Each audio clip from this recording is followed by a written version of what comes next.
नमस्कार. Class manager pro ॲपच्या demo video सिरीजमध्ये आपले स्वागत आहे. आजच्या व्हिडिओमध्ये आपण क्लास मॅनेजर ॲपमध्ये शाळा माहिती कशी भरावी ते पाहूया.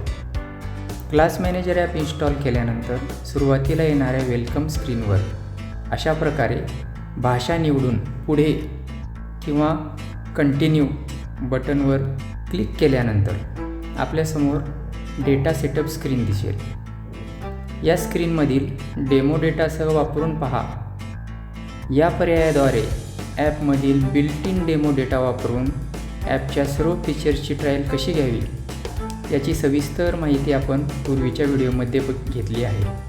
आज आपण स्वतःच्या शाळेची माहिती कशी भरावी हे शिकणार आहोत. यासाठी आपल्याला स्वतः डेटा भरा हा पर्याय निवडावा लागेल. स्वतः डेटा भरा या बटनवर क्लिक केल्यानंतर आपल्यासमोर शाळा माहिती भरण्याची स्क्रीन दिसेल.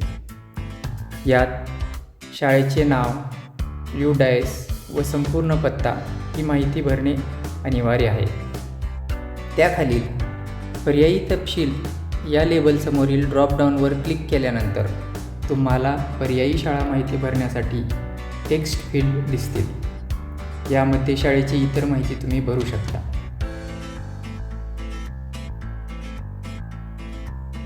सध्या मी पर्यायी माहिती न भरता फक्त अनिवार्य शाळा माहिती भरून सेव्ह करणार आहे. पर्यायी माहिती जसे लोगो, ईमेल इत्यादी सर्व माहिती तुम्ही नंतरही अपडेट करू शकता.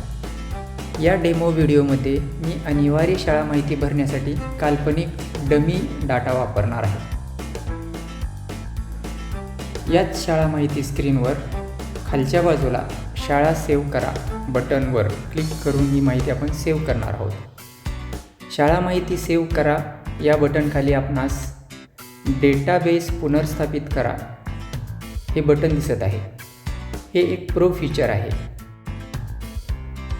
कधीकधी आपणास काही कारणामुळे ॲप अनइन्स्टॉल करावे लागते किंवा नवीन फोनमध्ये आपण ॲप इन्स्टॉल करतो. त्यावेळी आपण भरलेली ॲपमधील सर्व माहिती आपण ॲपमधील सेटिंगमधून डेटाबेस फाईलच्या स्वरूपात माय फाईल्स किंवा फाईल मॅनेजरमध्ये सेव्ह करू शकतो. डेटाबेस पुनर्स्थापित करा हे फीचर वापरून आपण ॲपमध्ये भरलेली सर्व माहिती एका क्लिकवर रिस्टोअर म्हणजेच पुनर्स्थापित करू शकतो. या प्रक्रियेचा सविस्तर डेमो आपण स्वतंत्र व्हिडिओमध्ये पाहणार आहोत. आता आपण शाळा माहिती भरूया. नमुन्यासाठी मी डेमो शाळा माहिती भरत आहे.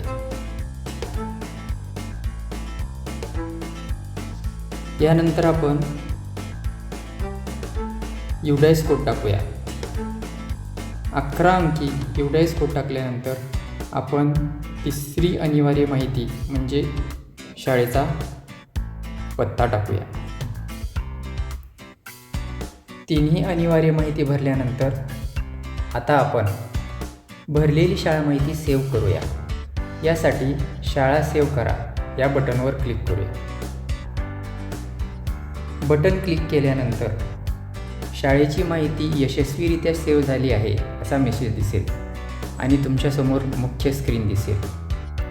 यानंतर दरवेळी ॲप उघडल्यानंतर आपणास हीच मुख्य स्क्रीन सुरुवातीला दिसेल, ज्यात सर्वात वर शाळा माहिती कार्ड दिसेल. त्याखाली प्रो फीचर कार्ड असेल आणि त्यानंतर आपणास तयार केलेले वर्ग दिसतील. सध्या आपण कोणतेही वर्ग तयार केले नसल्यामुळे वर्ग सेक्शनमध्ये सध्या शाळेसाठी कोणतेही वर्ग आढळले नाहीत. नवीन वर्ग तयार करण्यासाठी प्लस बटन दाबा असा मेसेज दिसत आहे. होम स्क्रीनवर सर्वात वर शाळा माहिती कार्ड आहे. या कार्डवर क्लिक करून तुम्ही शाळा माहिती बदलू शकता किंवा पर्यायी तपशील शाळा माहितीमध्ये जोडू शकता. आता आपण शाळा माहिती कशी बदलावी आणि पर्यायी शाळा माहिती कशी सेव्ह करावी ते पाहूया. यासाठी आपल्याला होम स्क्रीनवरील सर्वात वर असलेल्या शाळा माहिती कार्डवर क्लिक करावे लागेल. शाळा माहिती कार्डवर क्लिक केल्यानंतर आपल्यासमोर शाळा माहिती स्क्रीन उघडेल. या स्क्रीनमध्ये मी शाळेसाठी एक लोगो जोडणार आहे. शाळेचा लोगो लावण्यासाठी मी लोगो निवडा या बटनवर क्लिक करणार आहे. त्यानंतर गॅलरीमधून मी लोगो निवडणार आहे. गॅलरी बटनवर क्लिक केल्यानंतर आपल्यासमोर अशा प्रकारचा गॅलरीचा ॲक्सेस मागणारा डायलॉग दिसेल. यातील अलो ऑल या बटनवर क्लिक करा. यानंतर तुमच्यासमोर गॅलरी दिसेल. गॅलरीतून तुम्ही शाळेचा लोगो शोधा आणि तो निवडा. शाळेचा लोगो निवडल्यानंतर तो रिसाईज करा आणि अशा पद्धतीनं तुम्ही तो योग्य प्रकारे क्रॉप करून घ्या आणि नंतर वरील उजव्या कोपऱ्यातील क्रॉप बटनवर क्लिक करा. आता तुमचा शाळेचा लोगो आलेला आहे. इतर पर्यायी तपशील न भरता मी आता शाळा अपडेट करणार आहे.